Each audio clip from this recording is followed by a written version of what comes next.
When music, fashion, and identity collided with raw energy, the 1980s and the 1990s birthed more than just sounds. They birthed a movement rooted deep into the streets, cultivated into the studios, and spread across the courts and corners of the world. Hip-hop wasn't just about what you heard. It was about what you saw and what you wore. Sneakers became more than just footwear. They became a statement.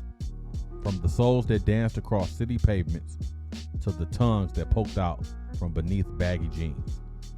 Kicks told their own stories. Sneakers told their own stories. A fresh pair wasn't just a purchase. It was a rite of passage. And the album covers for their era, they painted the mood.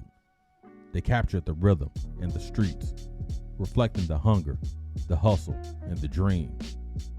Those covers wasn't just snapshots. They were visual soundtracks.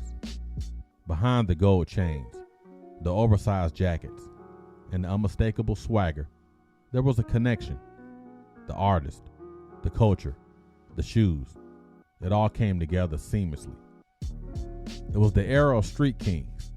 The courts echoed with the thump of basketballs, while block parties filled the air with beats, each step laced with fresh kicks, Nikes, Adidas, Reebok. They were more than brands. They were symbols of status, creativity, and rebellion.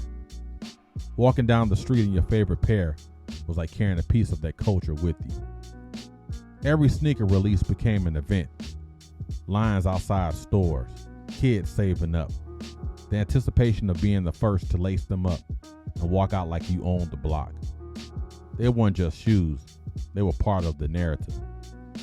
The same way the lyrics reflected the streets, the sneakers reflected the spirit of the movement. It was never just about one thing.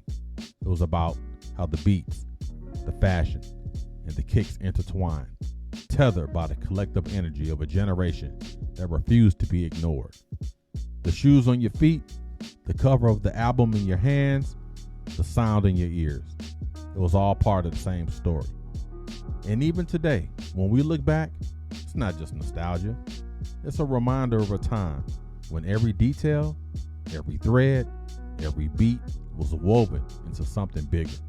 A culture that didn't just live, it thrived. The 1980s and the 1990s set the stage for today's sneaker culture.